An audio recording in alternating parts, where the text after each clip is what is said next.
और आज प्यारे प्यारे बच्चों मैं आपको स्टार्ट कराऊंगी संयुक्त राज्य अमेरिका। तो संयुक्त राज्य अमेरिका में मैं आपको बताऊंगी कि यहाँ से किन किन चीज़ों को लिया गया है। ठीक है, ये सारी चीज़ें मैं आपको बताऊंगी। बेटा यहाँ से क्वेश्चंस बनते हैं और सीधे सीधे क्वेश्चंस पूछे जाते हैं कि किस देश के संविधान से क्या लिया गया है। जैसे आपसे पूछा जा सकता है पार्लियामेंट्री सिस्टम कहाँ से लिया गया है, सिंगल सिटीजनशिप कहाँ से लिया गया है, ठीक है, फंडामेंटल राइट्स मौलिक अधिकार कहाँ से लिए गए हैं, आपके राज्य के नीति निदेशक तत्व कहाँ से लिए गए हैं, 12 सदस्यों को राज्यसभा में मनोनीत किया जाता है उसे कहाँ से लिया गया है। ये सब प्यारे बच्चे आपके क्वेश्चंस यहाँ से बनते हैं और इस तरह के क्वेश्चंस जो हैं आपके एग्जाम्स में ज़्यादातर पूछे जाते हैं। तो आपको पता होना चाहिए कि किस देश के संविधान से हमने किन चीज़ों को लिया है।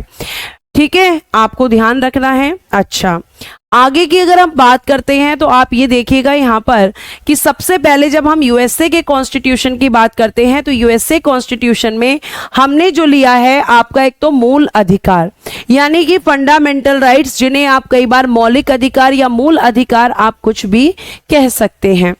प्यारे प्यारे बच्चों, जो मूल अधिकार है या फंडामेंटल राइट्स हैं ये आपको कॉन्स्टिट्यूशन के थ्रू प्रोवाइड किए गए हैं और ये ऐसे अधिकार होते हैं जिनके बिना जीना मुश्किल हो जाएगा। ये अधिकार क्या होते हैं इनको हम डिटेल में पढ़ेंगे जब मैं आपको पढ़ाऊंगी कॉन्स्टिट्यूशन का पार्ट 3 आर्टिकल 12 से लेकर 35 तक। क्लियर है प्यारे बच्चे? उसके बाद हमने यहीं से, मैंने आपको प्रीएम्बल में भी पढ़ाया था कि यहीं से हमने उद्देशिका का विचार, the idea of the preamble हमने कहां से लिया है? यूएसए से। ये चीजें आप प्यारे बच्चे पढ़ चुके हैं। उसके बाद प्यारे बच्चे आपके राष्ट्रपति पर महाभियोग की प्रक्रिया यानी कि इम्पीचमेंट जो कि आपके देश के राष्ट्रपति पर चलता है। मैम इम्पीचमेंट क्या होता है, महाभियोग क्या होता है? तो बेटा वो प्रक्रिया जिसके द्वारा राष्ट्रपति को उनके पद से हटाया जाता है, वो प्रक्रिया जिसके द्वारा राष्ट्रपति को उनके पद से हटाया जाता है हम उसे महाभियोग, हम उसे इम्पीचमेंट कहते हैं। और ये प्रक्रिया कि किस तरीके से राष्ट्रपति को हटाया जाएगा हमने कहां से लिया है? तो आप कहेंगे आपके यूएसए से, संयुक्त राज्य अमेरिका से। तो क्या क्या लिया है? Fundamental rights, thought of preamble या आइडिया ऑफ द प्रीएम्बल, उसके अलावा इम्पीचमेंट ऑफ द प्रेसिडेंट यानी कि मूल अधिकार, उद्देशिका का विचार, राष्ट्रपति पर महाभियोग, और एक चीज ली है हमने स्वतंत्र न्यायपालिका। और क्या लिया है हमने? स्वतंत्र न्यायपालिका यानी कि इंडिपेंडेंट जुडिशरी। यानी कि ये आपसे कहना चाह रहा है कि जो हमारी न्यायपालिका होती है, न्यायपालिका में कौन कौन आता है? आपका उच्चतम न्यायालय आता है यानी कि सुप्रीम कोर्ट, आपका उच्च न्यायालय आता है यानी कि आपका हाई कोर्ट, और आपका सबऑर्डिनेट कोर्ट्स आते हैं यानी कि अधीनस्थ न्यायालय। तो ये प्यारे बच्चे हमने कहां से लिए हैं? तो आप कहेंगे कि ये जो हमारा सुप्रीम कोर्ट या हाई कोर्ट या सबऑर्डिनेट कोर्ट है ये एकदम इंडिपेंडेंट हैं यानी कि ये लोग स्वतंत्र हैं। और स्वतंत्र रखना क्यों जरूरी है? क्योंकि जब तक ये स्वतंत्र नहीं होंगे तब तक ये सही से जस्टिस नहीं दे पाएंगे, ये अच्छे से न्याय नहीं दे पाएंगे। अगर इनके जस्टिस में सरकार की भागीदारी होगी तो जस्टिस को हम कभी भी जस्टिस नहीं कह पाएंगे, क्योंकि न्यायाधीश उस कंडीशन में सरकार के दबाव में रहेंगे और वो सही फैसला नहीं दे पाएंगे। तो आपको प्यारे बच्चे ध्यान रखना है कि अगर किसी देश की न्यायपालिका को हमें सच में आजादी देकर रखनी है तभी हम न्याय की कल्पना भी कर सकते हैं। तो इसीलिए हमने अपने देश में हमारी जो जुडिशरी सिस्टम है उसको इंडिपेंडेंट रखा है। न्यायपालिका की अपनी शक्तियां हैं जो कि संविधान के द्वारा उसे दी गई हैं। उसके बाद प्यारे बच्चे न्यायिक पुनर्विलोकन का सिद्धांत यानी कि जुडिशियल रिव्यू। जुडिशियल रिव्यू को मैं आपको बहुत अच्छे से पढ़ाऊंगी जब मैं आपको फंडामेंटल राइट्स का आर्टिकल 13 बताऊंगी। अभी आपको ध्यान रखना है कि जुडिशियल रिव्यू को मैं ओरल फॉर्म में आपको समझाती हूं। जुडिशियल रिव्यू या न्यायिक पुनर्विलोकन का मतलब होता है कि जब न्यायपालिका ऐसे कानूनों को समाप्त करती है जो संविधान के विरुद्ध होते हैं। मतलब कोई भी ऐसा कानून जो कि आपका संविधान के विरुद्ध बनाया जाता है, कोई भी ऐसा कानून जो संविधान के विरुद्ध बनाया जाता है, आपकी न्यायपालिका उस कानून की जांच करती है और उसे समाप्त कर देती है या उसको शून्य घोषित कर देती है। इसी को हम कहते हैं न्यायिक पुनर्विलोकन, इसी को हम कहते हैं जुडिशियल रिव्यू। यह आपको बहुत अच्छे से पता होना चाहिए कि कोई भी कानून संविधान के खिलाफ नहीं बन सकता, अगर बनेगा तो न्यायपालिका उसे खत्म कर देगी। किस पावर के तहत? Judicial review. और ये पावर हमने कहां से ली है? तो टेकन फ्रॉम यूएस से। मूल अधिकार, उद्देशिका का विचार, इम्पीचमेंट और आपका इंडिपेंडेंट जुडिशरी और प्रिंसिपल ऑफ जुडिशियल रिव्यू। प्यारे बच्चे, ये सारी चीजें हमने कहां से ली हैं? यूएस से, कॉन्स्टिट्यूशन से। फटाफट आप लोग लिखेंगे ताकि हम आगे की तरफ चलें।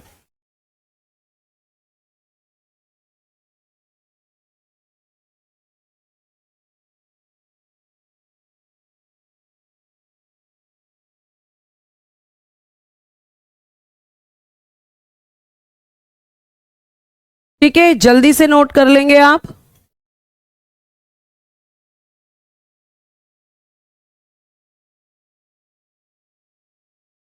जल्दी से नोट करेंगे, थोड़ा तेज हाथ चलाएंगे। और ये पीडीएफ मैंने कल आपको एडवांस में दे दी थी और इसमें मैं कुछ ऐड भी नहीं करा रही हूं, तो नोट्स आपको बना लेने चाहिए फिर। ठीक है, आगे देखिए और क्या लिया है हमने? लोक जनहित याचिका, पब्लिक इंटरेस्ट लिटिगेशन यानी पीआईएल को भी हमने कहां से लिया है?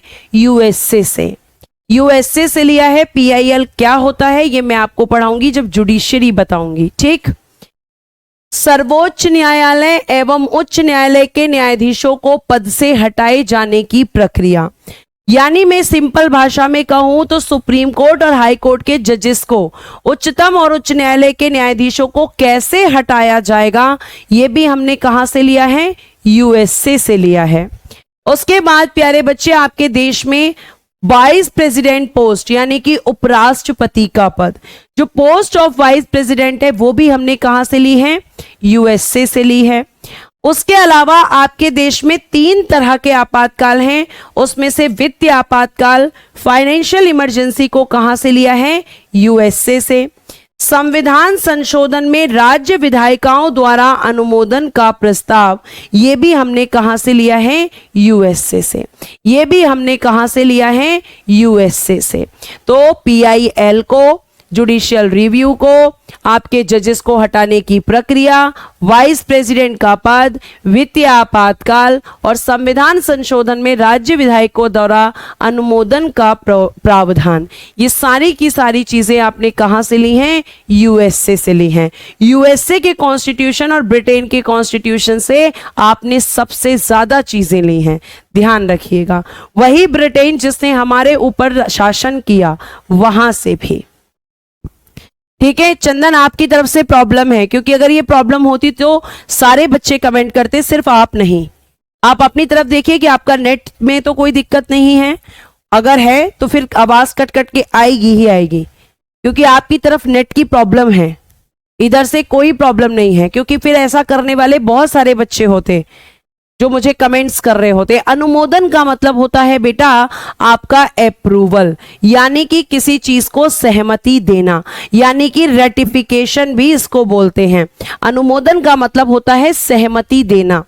अनुमोदन का मतलब क्या होता है? किसी भी चीज पर अपनी सहमति देना। तो राज्यों की सहमति का भी प्रावधान है। कुछ ऐसे संशोधन होते हैं आपके संविधान में, कुछ ऐसे अमेंडमेंट होते हैं आपके कॉन्स्टिट्यूशन में जिसमें राज्यों की भी सहमति ली जाती है, और वो मैं आपको बताऊंगी जब संविधान संशोधन चैप्टर पढ़ाऊंगी। ठीक है, यह आपको ध्यान रखना है। आगे देखिएगा नेक्स्ट। अब हम बात करेंगे ऑस्ट्रेलिया। ऑस्ट्रेलिया के संविधान से क्या क्या लिया गया है, क्लियर है? ठीक है, ऑस्ट्रेलिया के संविधान से क्या क्या लिया गया है, तो आप कहेंगे कि मैम ऑस्ट्रेलिया के संविधान से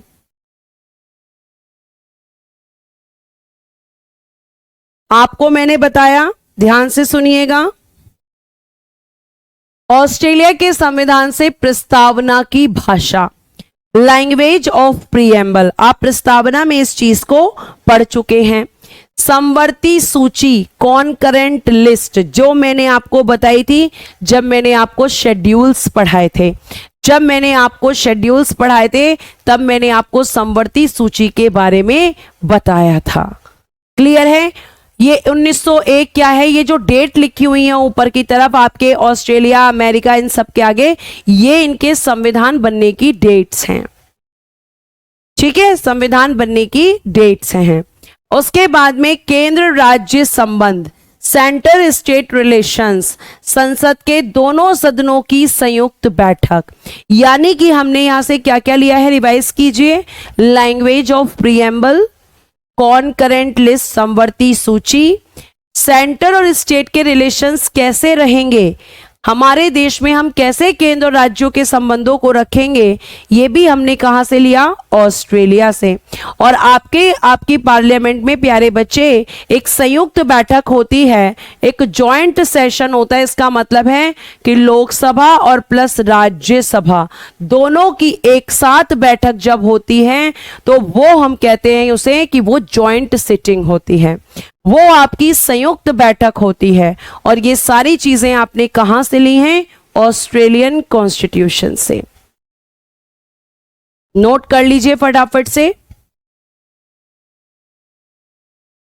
जी हां, जॉइंट सेशन आर्टिकल 108 में 8 में है शालू, वेरी गुड।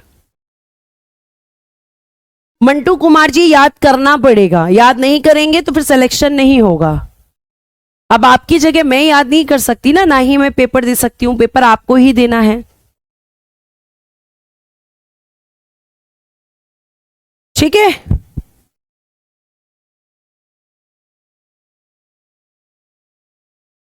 नोट करिए फटाफट। नोट हो गया, आगे। अब देखिए नेक्स्ट, कनाडा के संविधान से। तो कनाडा के संविधान से प्यारे बच्चे संघीय शासन प्रणाली, federal system of government, federal system of government, संघीय प्रणाली हम उसको कह सकते हैं जहां पर आपके जो जहां पे आपकी एक से ज्यादा सरकारें होती हैं। ठीक है, तो संघीय शासन प्रणाली, फेडरल सिस्टम ऑफ गवर्नमेंट आपने कहां से लिया है, कनाडा से। कई बार क्वेश्चन पूछा गया है। उसके बाद प्यारे बच्चे, राज्यपाल द्वारा राष्ट्रपति के विचारार्थ विधेयक सुरक्षित रखना। मैं आपको बता दूं कि बहुत सारे ऐसे बिल होते हैं जिनको राज्यपाल प्रेसिडेंट के लिए रिजर्व कर लेते हैं। जब उन्हें यह समझ में नहीं आता कि उन्हें उस बिल पर क्या डिसीजन देना चाहिए तो वो राष्ट्रपति के लिए रिजर्व कर देते हैं उस बिल को, उस विधेयक को। तो राष्ट्रपति के लिए जो बिल राज्यपाल रिजर्व्ड करते हैं वो कहां से लिया है, कनाडा से। स्ट्रॉन्ग सेंटर यानी सशक्त केंद्र, आपके यहां पर central government comparison to state government, आपके यहां पर केंद्र सरकार राज्य सरकार की अपेक्षा ज्यादा शक्तिशाली होती है। कैसी होती है, ज्यादा शक्तिशाली होती है। फिर अवशिष्ट शक्तियों का सिद्धांत, principle of residuary powers. Ma'am ये रेजिडुअरी पावर्स क्या होती हैं, तो बेटा देखो मैंने आपको 3 सूची बताई थी, एक बताई थी संघ सूची, एक बताई थी राज्य सूची और एक बताई थी समवर्ती सूची। और प्यारे बच्चे इनके विषय मैंने आपको बता दिए थे कि किस किस आपके सूची में कितने विषय हैं। ठीक है, तो अब इन सूचियों के अलावा जो और विषय होते हैं जो इन सूचियों के अंदर नहीं हैं, जो इन सूचियों के अंदर नहीं डाले गए हैं, इन सूचियों के अलावा जो अन्य विषय होते हैं उन्हें ही हम कहते हैं रेजिडुअरी पावर्स, उन्हें ही हम कहते हैं अवशिष्ट शक्तियां।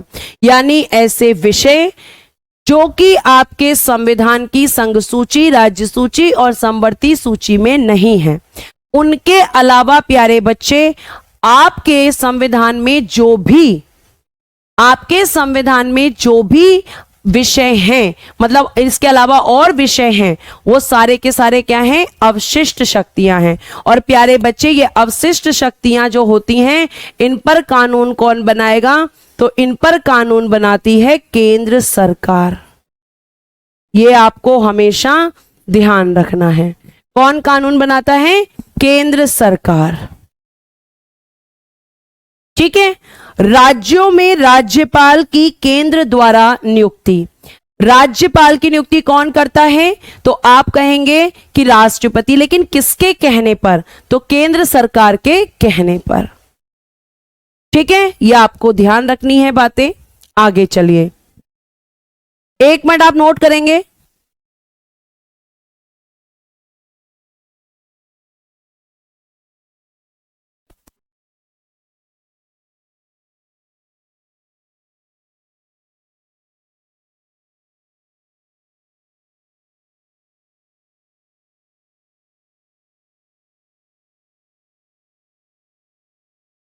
ठीक है,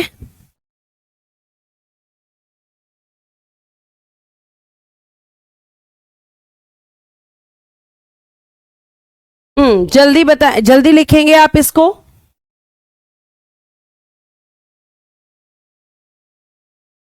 कर लिया, आगे चलिए। नेक्स्ट देखिएगा, उच्चतम न्यायालय का परामर्शी न्याय निर्णय। आपको मैं बता दूं कि जो सुप्रीम कोर्ट होता है वो प्यारे बच्चे आर्टिकल 143, आर्टिकल 143 के तहत परामर्श देता है। ठीक है, और ये परामर्श किसको देता है, राष्ट्रपति को। तो प्यारे प्यारे बच्चों, ये कहां से लिया है हमने, ये कहां से लिया है हमने, तो आप कहेंगे कि मैम इसको हमने लिया है कनाडा के संविधान से। तो ये आपका लास्ट पॉइंट है, कनाडा का संविधान का। और अब हम चलेंगे जापान। जापान से हमने लिया है आर्टिकल 21 में वर्णित विधि द्वारा स्थापित प्रक्रिया। ये सब आपको समझ में आएगा, लेकिन धीरे धीरे, क्योंकि जब आप 1 बाय 1 चैप्टर्स पढ़ोगे तो वहां पे इन चीजों के बारे में आएगा और फिर आपको बहुत अच्छे से चीजें समझ में आ जाएंगी।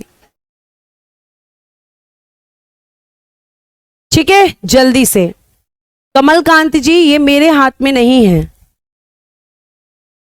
ठीक है, जापान के संविधान से आर्टिकल 21 में आपका दिया गया है विधि द्वारा स्थापित प्रक्रिया, प्रोसीजर एस्टैब्लिश्ड बाय लॉ। तो आपको ध्यान रखना है प्यारे बच्चे कि आपका आर्टिकल 21 में आपका विधि द्वारा स्थापित प्रक्रिया जो है वो आपकी कहां से ली गई है, जापान से। नोट हो गया, आगे। अब आते हैं दक्षिण अफ्रीका।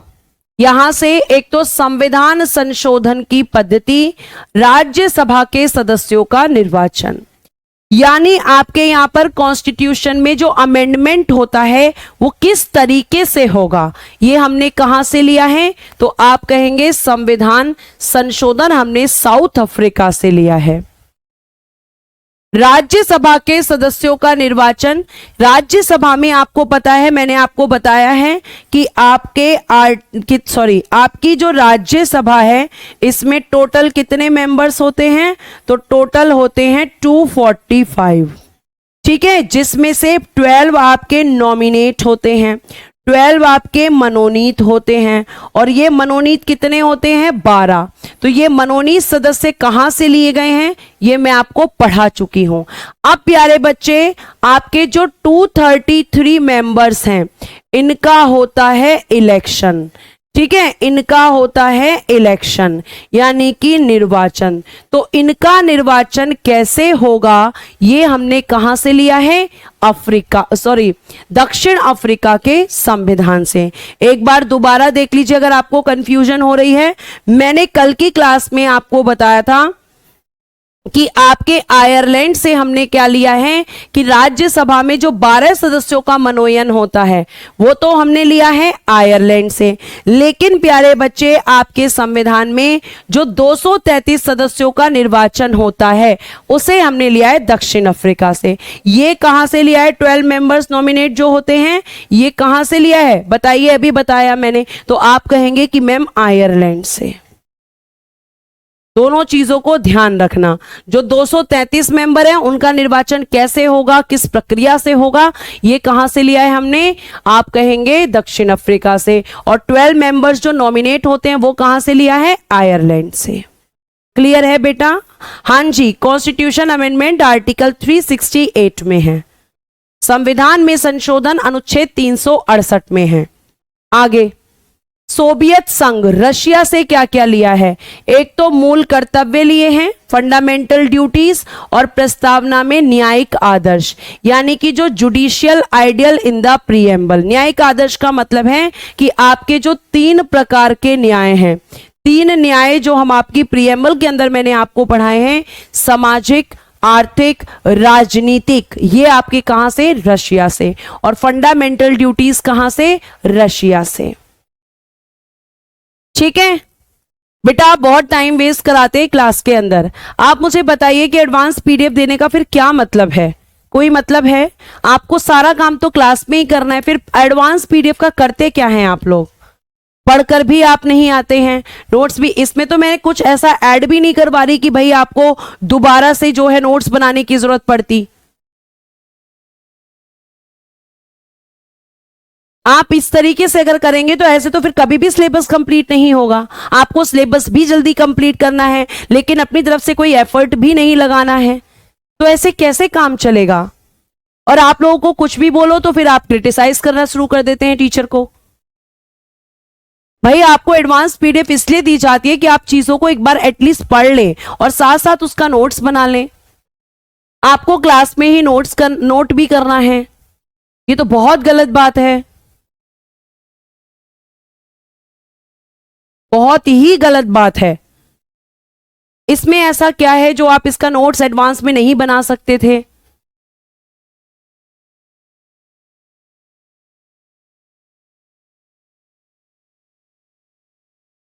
ऐसे तो काम नहीं चलेगा बेटा। और डेली फिर आपका कमेंट आता है क्लास के अंदर भी और आपके टेलीग्राम पे भी कि मैम क्या कहते हैं, आप जो है कब कोर्स खत्म करेंगी, कब कोर्स खत्म करेंगी। और इसी चक्कर में आपकी हिस्ट्री की क्लास भी जो जो चीजें 2 क्लास में खत्म होनी चाहिए वो 4 क्लास में खत्म होती हैं। आप नोट्स तो आराम से बना सकते हैं। कितना टाइम लगता है? अगर आपने क्लास अच्छे से देखी है तो 20 मिनट भी आपको नोट्स बनाने में नहीं लगना चाहिए। थोड़ा एफर्ट आपको लगाना पड़ेगा तभी चीजें हो पाएंगी। लास्ट देखिएगा, फ्रांस का संविधान। यहां से प्यारे बच्चे गणतंत्रात्मक शासन प्रणाली, रिपब्लिकन सिस्टम, मैंने आपको बताया था ना कि गणतंत्र प्रणाली किसको कहते हैं, जहां पे हेड ऑफ नेशन का पद क्या होता है, निर्वाचित। तो ये जो गणतंत्रात्मक शासन प्रणाली आपकी है, ये हमने कहां से ली है, तो आप कहेंगे फ्रेंच कॉन्स्टिट्यूशन से, या फिर हम कह सकते हैं फ्रांस के संविधान से। ठीक है, उसके बाद मैंने आपको बताया था स्वतंत्रता, समानता और बंधुत्व, ये तीनों शब्द भी हमने कहां से लिए हैं, फ्रांस से।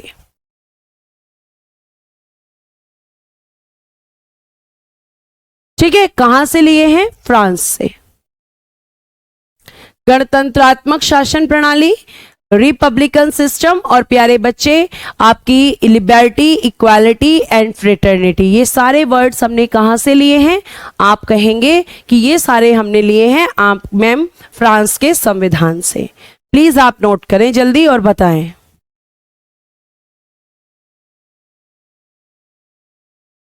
साहिब जी आर्टिकल्स पढ़ेंगे जब हम अभी स्टार्ट करेंगे आपका अगला चैप्टर, वहां से आपके आर्टिकल्स शुरू हो जाएंगे।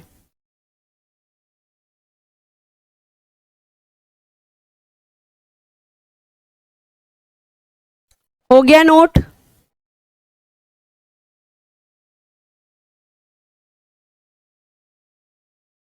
आनंद कुमार जी पीछे की क्लास देखिए, आपको आंसर मिल जाएगा बंधुत्व क्या होता है। आगे देखिएगा, जर्मनी के संविधान से हमने केवल एक चीज ली है, आपात उपबंध।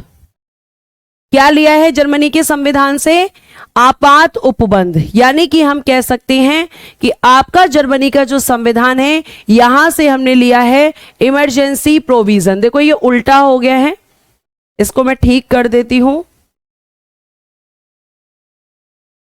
इंग्लिश में।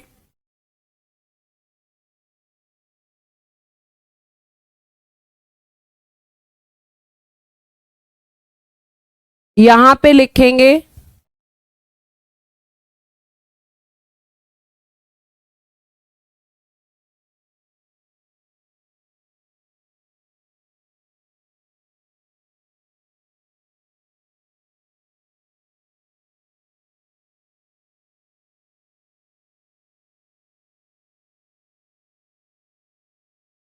ठीक है।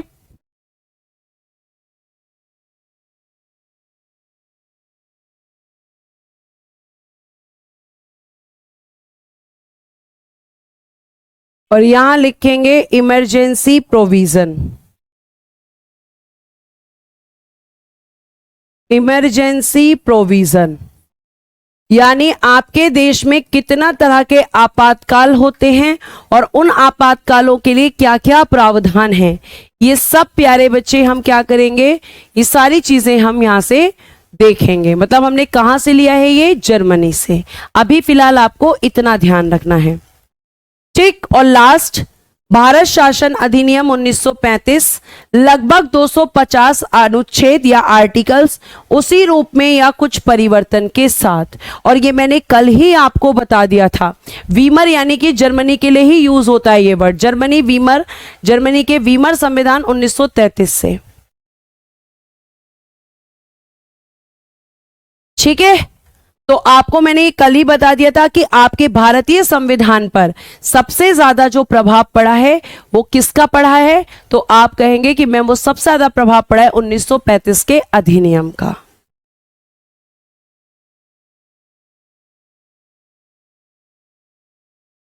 ठीक है, बस इतना ही आपको यहां पे पढ़ना है। ये आपके संविधान के स्रोत थे। उसके बाद मैं नया चैप्टर अब स्टार्ट कर रही हूं और उसमें आपको बहुत सारी स्टोरीज भी मैं सुनाऊंगी, तो आप जल्दी से इसे नोट करें और मुझे नोट करके बताएं। आपातकालीन शक्तियां बता तो रही हूं, जर्मनी से ली गई है भाई, जर्मनी लिखा हुआ है ऊपर, फिर भी आप पूछ रहे हो, ठीक है।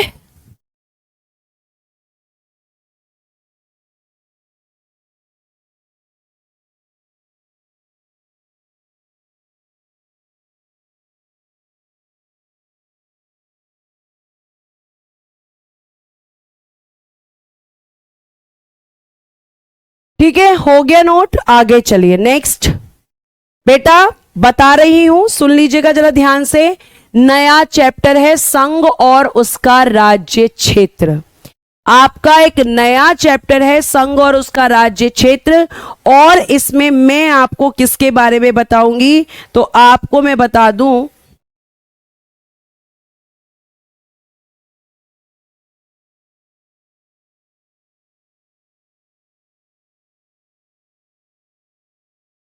आपके प्यारे भारत देश, हमारे प्यारे भारत देश के बारे में हम इसमें पढ़ेंगे,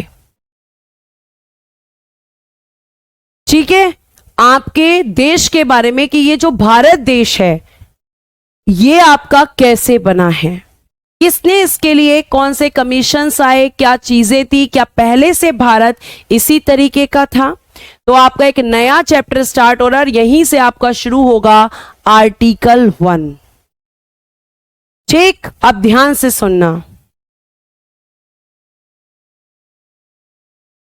यहां पे देखो क्या लिखा है, ध्यान से सुनेंगे।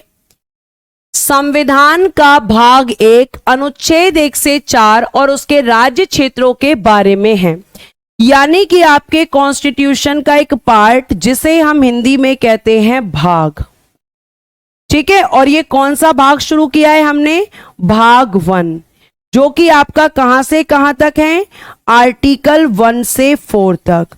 और इसमें क्या है, तो संघ और उसका राज्य क्षेत्र, इसके बारे में प्रावधान आपके संविधान के भाग 1 में किया गया है।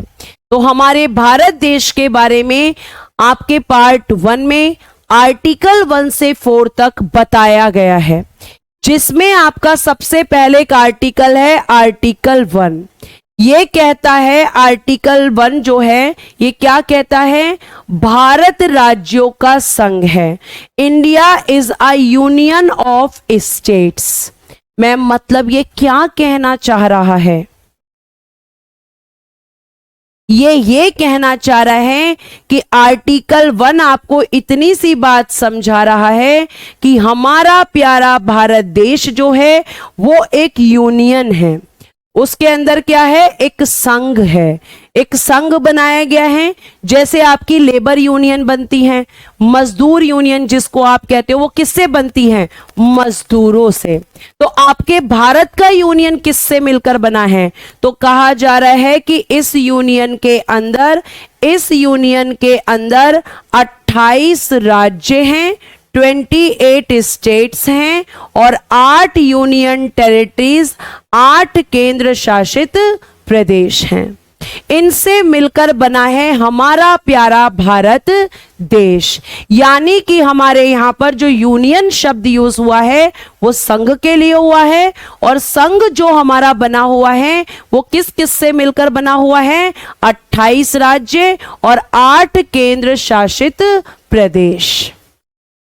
और एक चीज और ध्यान रखना बेटा, आपके आर्टिकल 1 में ही आपके देश के लिए 2 शब्दों का प्रयोग किया गया है।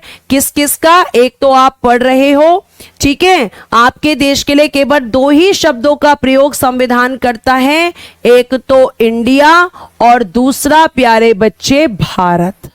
ये क्वेश्चन एग्जाम में आ चुका है कि आपके कॉन्स्टिट्यूशन में आपके देश के लिए कौन कौन से नाम हैं। तो India that is Bharat, a union of states. Bharat जो पूरा बना हुआ है वो राज्यों से और केंद्र शासित प्रदेशों से मिलकर बना हुआ है। और इस आर्टिकल में केवल 2 ही शब्द भारत के लिए प्रयोग होते हैं, इंडिया या फिर भारत। और एक चीज और ध्यान रखना कि ये जो राज्य हैं और जो केंद्र शासित प्रदेश हैं, इनको इस संघ से अलग होने का अधिकार नहीं है। यूनियन शब्द किसको डिफाइन करता है कि ये जो हमारा भारत देश है ये एक अखंड भारत है, और अखंड का मतलब क्या होता है, जिसे कभी तोड़ा नहीं जा सकता। तो कोई भी राज्य या कोई भी केंद्र शासित प्रदेश इस संघ से अलग नहीं हो सकता, इस संघ से अलग नहीं हो सकता है। क्या आपको आर्टिकल 1 समझ में आया? आर्टिकल 1 केवल इतनी बात कह रहा है कि हमारा भारत 28 राज्यों और 8 केंद्र शासित प्रदेशों से मिलकर बना हुआ है, और इस भारत से किसी भी राज्य को, किसी भी केंद्र शासित प्रदेश को अलग होने का अधिकार नहीं है, क्योंकि हमारा प्यारा भारत अखंड भारत है, और अखंडता का मतलब होता है कि जिसे कभी तोड़ा नहीं जा सकता। अगर प्यारे बच्चे आपको इतनी सी बात समझ आई है तो जल्दी से थम्स अप कर दें ताकि मैं आगे की तरफ पढ़ूं। जी हां, अरुण अभी नहीं पता है बेटा, जब पता चल जाएगा तो आपको मैं बता दूंगी, अभी कोई ऑफिशियल इंफॉर्मेशन नहीं है, ठीक है। यह आपको पता होना चाहिए। तो ये मैंने आपको किसके लिए लिखा है, समझाने के लिए। अगर आपसे कोई पूछे संघ और उसका राज्य क्षेत्र कहां पर है, भाग 1 में कौन से आर्टिकल से कौन से आर्टिकल तक है, 1 से 4 तक। आर्टिकल 1 क्या है, भारत राज्यों का संघ है, ये आर्टिकल 1 है। क्लियर है बेटा? ये आपका प्यारा भारत जिसके बारे में हम बात कर रहे हैं, तो इसमें आप कहेंगे कि ये जो हमारा भारत है मैम, इसमें क्या क्या है, इसमें मैम 28 राज्य हैं और 8 केंद्र शासित प्रदेश यानी कि 8 यूनियन टेरिटरीज हैं। क्लियर प्यारे बच्चे? आगे अब आप अगला आर्टिकल है आर्टिकल 2। ध्यान से सुनना, बहुत ध्यान से, तभी चीजें समझ में आएंगी। अगर फोकस हटा, जैसे कहते हैं ना कि अगर आपकी नजर हटी तो दुर्घटना घटी, तो यहां पर भी अगर फोकस हटा तो फिर आपका बाउंस हो जाएंगी सारी चीजें, ठीक। अब देखिएगा यहां पे आर्टिकल 2 को पहले एक बार रीड कर लो। ये आर्टिकल कह रहे हैं अनुच्छेद 2 संसद को संघ में नए राज्यों के प्रवेश या स्थापना करने के लिए विधि बनाने का अधिकार देता है। संसद को संघ में नए राज्यों के प्रवेश या स्थापना करने की क्या बना रहा है इसमें, विधि। अब मैम इसको समझाओ।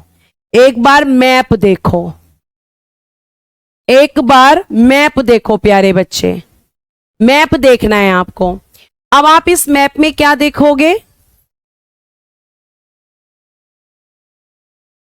ध्यान से सुनिएगा। ये जो आपका भारत देश है, ठीक है, इसमें मैंने अभी आपको बताया कि इसमें आपके 28 राज्य हैं वर्तमान में और 8 केंद्र शासित प्रदेश हैं। लेकिन प्यारे बच्चे, अगर कल के टाइम पर भारत मान लीजिए कि चाइना का कोई भाग पे अपना कंट्रोल कर ले, चाइना के किसी भाग पर अपना कंट्रोल कौन कर ले, भारत कर ले, तो आपको यह बताया जा रहा है आर्टिकल 2 में कि भारत के बाहर के जो राज्य हैं उसके लिए विधि कौन बनाएगा, तो संसद बनाएगी। अगर हम यहां से कोई भी भाग यहां पर लाते हैं, मतलब कोई भी ऐसा भाग, मान लो यहां का कोई भाग हो, ठीक है, हम ये कह रहे हैं, सॉरी ये तो इंडिया ही है, मान लो आपका इधर पाकिस्तान, पाकिस्तान का कोई भाग है, अब इस पर इंडिया कंट्रोल कर ले, इंडिया अपना कंट्रोल कर ले, तो ये कैसे भारत का भाग बनेगा, ये कानून कहां पर बनाया गया है, तो आप कहेंगे आर्टिकल 2 में। यानी आर्टिकल 2 बाहर से अगर कोई भी हिस्सा लाकर भारत में मिलाया जाता है तो वो किसके तहत मिलाया जाएगा, आर्टिकल 2 के तहत। क्योंकि आर्टिकल 2 में संसद ने इस चीज को डिफाइन किया है कि कैसे आप किसी बाहरी हिस्से को भारत का हिस्सा बना सकते हो, उसमें विधि बनाई है संसद ने। लेकिन ध्यान रखना, किसके बाहर की बात कर रहा है, भारत के बाहर के क्षेत्र की। जैसे मैम आज तक कभी ऐसा हुआ है क्या, हाँ बेटा आज तक ऐसा हुआ है। जैसे अगर मैं आपसे बात करूं आर्टिकल 2 के एग्जाम्पल की, तो इसका एक एग्जाम्पल है आपका राज्य सिक्किम, ठीक है, और दूसरा एग्जाम्पल है गोवा। ये दोनों पहले भारत का हिस्सा नहीं थे, बाद में इनको क्या किया गया, भारत का हिस्सा बनाया गया। और कौन से आर्टिकल में कानून है इनको हिस्सा बनाने का, आर्टिकल 2 में। ध्यान रखना, केवल विधि बनाने की बात है, यानी संसद जो है ये आपको बता रही है कि अगर भारत से बाहर कोई भी राज्य लाकर हम अपने भारत का हिस्सा बनाते हैं तो वो कैसे बनाया जाएगा, वो आर्टिकल 2 में है। क्या ये बात समझ में आई? भारत के बाहर की बात कौन सा आर्टिकल कर रहा है, आर्टिकल 2। और आर्टिकल 2 किस चीज के लिए, तो आप कहेंगे नए राज्यों के प्रवेश या स्थापना के लिए। लेकिन ये नए राज्य कौन से, जो भारत के बाहर से लाकर भारत का हिस्सा बनेंगे। ध्यान रखिएगा, अगर 28 राज्यों और 8 केंद्र शासित प्रदेशों के अलावा भारत किसी हिस्से पर नियंत्रण करता है, कंट्रोल करता है, तो उसे भी भारत का हिस्सा माना जाएगा। और ये किसके तहत होगा, आर्टिकल 2 के तहत। समझ आई बात? लिख लीजिए, और समझ आ गई है तो वो भी बता दीजिए। सारे बच्चे कह रहे हैं मैम समझ में आ गया।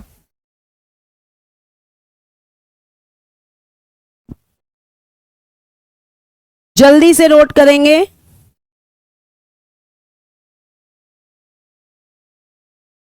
बहुत बढ़िया, बहुत बढ़िया। अब देखिए आगे, नेक्स्ट देखिए। अब अनुच्छेद 3, ध्यान से सुनना बहुत गौर से। आर्टिकल 3 ये किसके बारे में बात करेगा, भारत के वर्तमान या भारत के अंदर। मैं इसको समझाती हूं आपको डायग्राम से, सुनो। अनुच्छेद 3 के अनुसार संसद साधारण बहुमत से किसी नए राज्य का गठन तथा किसी वर्तमान राज्य के क्षेत्र, सीमा या नाम में परिवर्तन कर सकती है।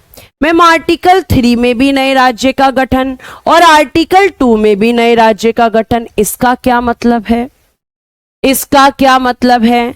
तो प्यारे बच्चों, इन आर्टिकल्स में क्या अंतर है पहले तो वो समझो। आर्टिकल 2 प्यारे बच्चे किसके बारे में बात कर रहा है? भारत के बाहर। ये आपका भारत है और इसके बाहर के जो क्षेत्र हैं इसके बाहर की बात कर रहा है। और आपका आर्टिकल 2 किसकी बात कर रहा है?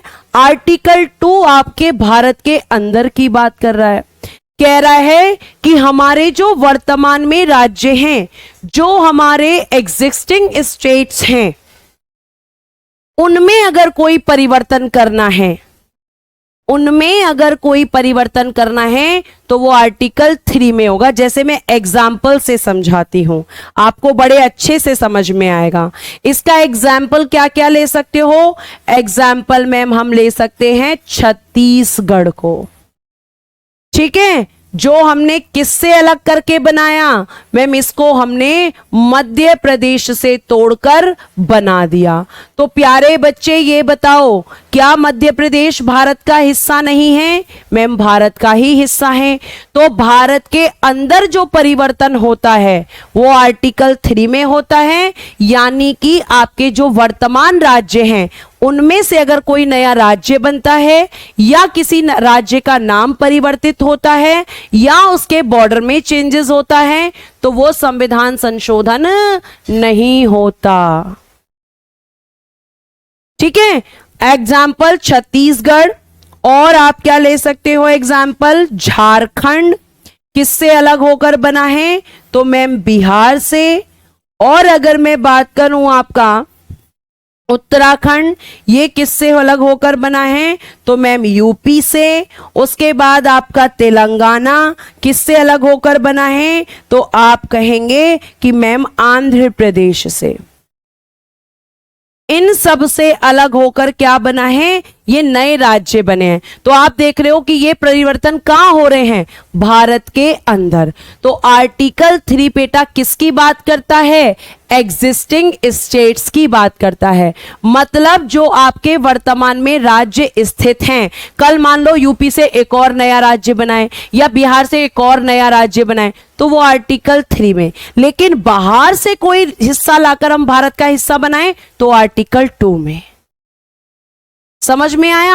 अब नाम परिवर्तन, जैसे आप जानते हो कि केरल का नाम चेंज करने के लिए बात चल रही है तो वो भी आर्टिकल 3 में ही होगा। उसके बाद आपका एक पहले नाम हुआ करता था मद्रास, मद्रास को आज हम क्या कहते हैं? चेन्नई कहते हैं। तो ये भी किसके तहत होता है? आर्टिकल 3 के तहत। या पहले मैसूर कहते थे कर्नाटक को, क्या कहते थे? एक आपका राज्य है कर्नाटक, इसको पहले मैसूर कहते थे। ठीक है, तो मैसूर का नया नाम क्या है? कर्नाटक। किस आर्टिकल के तहत किया गया? आर्टिकल 3 के तहत। अब बेटा जब यूपी को उत्तराखंड को अलग किया गया तो इनका बॉर्डर भी डिसाइड हुआ होगा। मैम सिक्किम राज्य किस देश का हिस्सा था? तो चाइना में तिब्बत वाले जगह पर वो आपका स्थित था। गोवा पुर्तगालियों के अंडर में था। सिक्किम को कब मिलाया गया? लिख लीजिए यहां पर। सिक्किम की अगर हम बात करेंगे तो सिक्किम को 1975 में भारत का हिस्सा बनाया और गोवा को 1987 में। यह आपको ध्यान रखना है। हाँ जी, केरल का नाम केरलम करने की बात की जा रही है तो किस आर्टिकल के तहत? आर्टिकल 3 के तहत। क्या ये बात समझ में आई? अगर समझ में आई तो बता दीजिए जल्दी से। बहुत बढ़िया, सतवीर कह रहे हैं कि नबरुद्दीन कर्नाटक का शासक था। बहुत बढ़िया, ठीक है, कल ही पढ़ाया है हिस्ट्री में। ठीक, बताइए जल्दी से।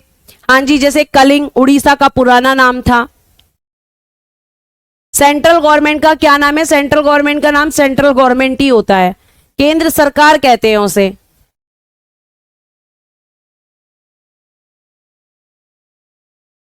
ठीक है, तो आपको ध्यान रखना है। आगे देखिए, अब आर्टिकल 4 जरा ध्यान से सुनना, गौर से, तभी समझ में आएगा। आर्टिकल 4 में बच्चा बड़ा कंफ्यूज होता है कि ये क्या कह रहा है, लेकिन आज हम आपकी सारी कंफ्यूजन को दूर करेंगे और वो कंफ्यूजन खत्म करेंगे। ध्यान से सुनिएगा। संसद द्वारा आर्टिकल 2 और आर्टिकल 3 के अंतर्गत बनाई गई विधि अनुच्छेद 368 के प्रयोग के लिए संविधान में संशोधन करने वाली नहीं मानी जाएगी। यानी बहुत साधारण शब्दों में कह रहा है कि जो आर्टिकल 2 है और जो आर्टिकल 3 है, इसमें आपकी संसद जो भी विधि बनाती है, संसद जो विधि बनाती है वो संविधान संशोधन नहीं होगा। क्या नहीं माना जाएगा? संविधान संशोधन नहीं माना जाएगा। यानी कि संविधान संशोधन किस आर्टिकल में है? आर्टिकल 368 में है। तो कह रहे हैं कि आर्टिकल 368 में नहीं आते हैं।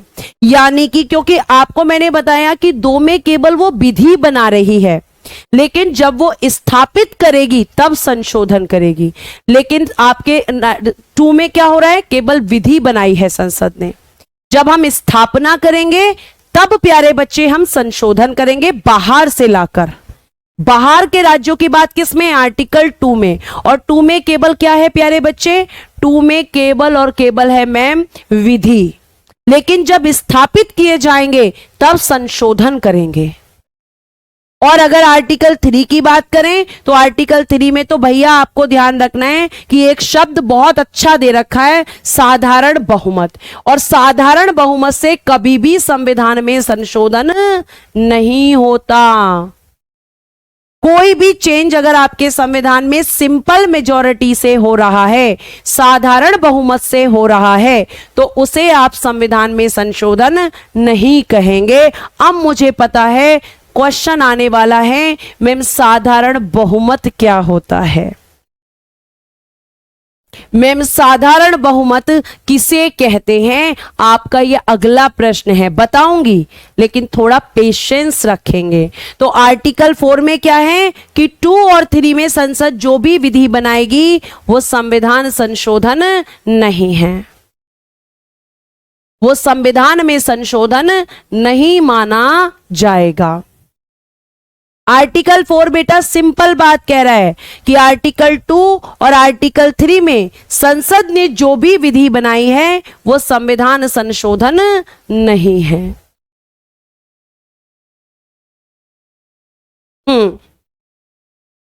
साधारण बहुमत क्या होता है बताऊंगी, लेकिन अभी नहीं, थोड़ा पेशेंस रखो। अभी केवल याद रखो कि साधारण बहुमत से कभी भी संविधान में संशोधन नहीं होता और आर्टिकल 2 में संसद केवल विधि बनाती है। लेकिन जब राज्यों की स्थापना की जाएगी, जैसे सिक्किम को जब राज्य के रूप में स्थापित किया गया तो संविधान में संशोधन हुआ, गोवा को जब राज्य के रूप में स्थापित किया गया तो संशोधन हुआ। ध्यान रखना बेटा, बाहर से जब लेकर आएंगे तो भी संशोधन होगा और जब राज्य के रूप में स्थापित करेंगे तो भी संशोधन होगा। इसका लेटेस्ट एग्जाम्पल आपको बता दूंगी मैं। अभी आपको ध्यान रखना है कि अभी आपकी आगे आगे चीजें जैसे बढ़ेंगी कॉन्सेप्ट क्लियर होंगे। चलो साधारण बहुमत समझ लो। साधारण बहुमत, साधारण बहुमत किसे कहते हैं? Simple majority. अब मैं आपको इसको समझाने के लिए एग्जाम्पल लूंगी ताकि आपके दिमाग में सीधा फिक्स हो।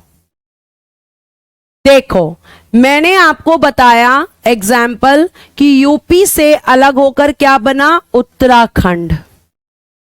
यूपी से ही क्या बना है? उत्तराखंड। तो जब यूपी से अलग होकर उत्तराखंड बनाया गया तो प्यारे बच्चे इसके लिए क्या आता है? सबसे पहले एक बिल आता है, एक विधेयक आता है। और ये विधेयक कहां पर आता है? तो आप कहेंगे कि ये इसके लिए विधेयक आता है संसद में, पार्लियामेंट में, क्योंकि संसद को ही ये अधिकार है। ये राज्यों में नहीं आ सकता। क्यों नहीं आ सकता? क्योंकि राज्य को ये शक्ति नहीं है। तो प्यारे बच्चे, एक विधेयक आया कि हम यूपी से अलग करके क्या बनाएंगे? एक नया राज्य उत्तराखंड बनाएंगे। ठीक है बेटा, 1975 ही तो लिखा है, सिक्किम क्यों परेशान हो रहे हो? अब ये जो बिल संसद में आया तो अब संसद में, यानी कहने का मतलब है कि विधेयक क्या होगा? संसद में पेश होगा। अब यहां पे ये पेश हुआ, तो पेश होने के बाद में प्यारे बच्चे मान लीजिए कि कौन से सदन में, लोकसभा में पेश हुआ, तो पहले ये कहां से, लोकसभा से पारित होगा, लोकसभा से पारित। ये राज्यसभा में भी पेश हो सकता है, जरूरी नहीं है कि लोकसभा में हो। मैंने ऐसा मान लिया कि इसे हमने लोकसभा में पेश किया, तो लोकसभा में आया, लोकसभा में लोगों ने इस पे चर्चा की, फिर ये यहां से पास हुआ। पास होने के लिए प्यारे बच्चे, पारित को होना कहते हैं पास, और पास होने के लिए क्या चाहिए, साधारण बहुमत, साधारण बहुमत, सिंपल मेजॉरिटी से पास होगा। तो प्यारे बच्चे आप मुझे बताएंगे लोकसभा के सदस्य कितने हैं। तो मैम लोकसभा में वर्तमान में कुल सदस्य हैं 543। तो प्यारे बच्चे ये जरूरी नहीं है कि जब कोई बिल पास हो तो सारे के सारे सदस्य आए। हो सकता है कि 543 में से केवल 200 ही आए, या 300 ही आए, या ये हो सकता है 250 ही आए। तो साधारण बहुमत का मतलब होता है उपस्थित और मतदान, उपस्थित और मतदान, उपस्थित और मतदान, present and voting, present and voting का कितना चाहिए, 50% +1। अब अगला आंसर आप देंगे जिससे मुझे पता चले कि आपको समझ आया या नहीं। जैसे मान लो केवल 300 सदस्य आए, 300 सदस्य, तो आप बताइए कि कितने सदस्यों की सहमति चाहिए। टोटल सदस्य कितने आए, 300 सदस्य आए, तो 300 में से कितने की सहमति मिलेगी जब ये आपका पारित होगा, बताओ जल्दी से, जल्दी बताओ मुझे। नहीं, 543 का 2/3 नहीं, गलत बोल रहे बच्चे, 2/3 होता है स्पेशल मेजॉरिटी। बताइए कितना करूं मैं इसका। बहुत बढ़िया अंशुल वर्मा, बहुत बढ़िया। जो बच्चे कह रहे हैं कि मैम 300 का अगर हम निकालेंगे 50%, तो आपने लिखा +1, तो 50% 150 +1 यानी कि 151। इतने मेंबर्स का अप्रूवल चाहिए तब ये पास होगा, वरना ये पास नहीं होगा। और प्यारे बच्चे फिर ये यहां से पास होकर कहां जाएगा, राज्यसभा में। राज्यसभा में 245 मेंबर्स हैं। अब 245 में से आपका क्या होगा, आप कहेंगे उपस्थित और मतदान का चाहिए। यहां पर भी उपस्थित और मतदान का कितना चाहिए, उपस्थित और मतदान का मैम 50% +1। तो मान लेते हैं, एग्जाम्पल लेते हैं कि 200 मेंबर आए, तो 200 का 50% +1 मैम यहां पे 101 चाहिए। और फिर ये कहां जाएगा, फिर ये प्यारे बच्चे प्रेसिडेंट के पास जाएगा, और प्रेसिडेंट जैसे ही करेंगे इस पर सिग्नेचर, प्रेसिडेंट जैसे ही करेंगे इस पर हस्ताक्षर, तो आपका उत्तराखंड राज्य बनकर तैयार हो जाएगा। मतलब उसके लिए अप्रूवल मिल जाएगा। क्लियर है? यहां तक सभी ने सही आंसर दिया है। तो आज अपनी क्लास को हम यहीं विराम देते हैं, और कल आपका शुरू करेंगे कि किस तरीके से आपकी संसद ने आपके यहां पर किस तरीके से भारत का जो है आपके यहां पर निर्माण हो। मतलब भारत तो पहले से ही था, भारत में राज्यों और केंद्र शासित प्रदेशों का निर्माण कैसे हुआ। आई होप आपको चीजें समझ में आई होंगी। आज के लिए आपका बहुत बहुत धन्यवाद। Bye bye, take care and good day everyone. Bye bye.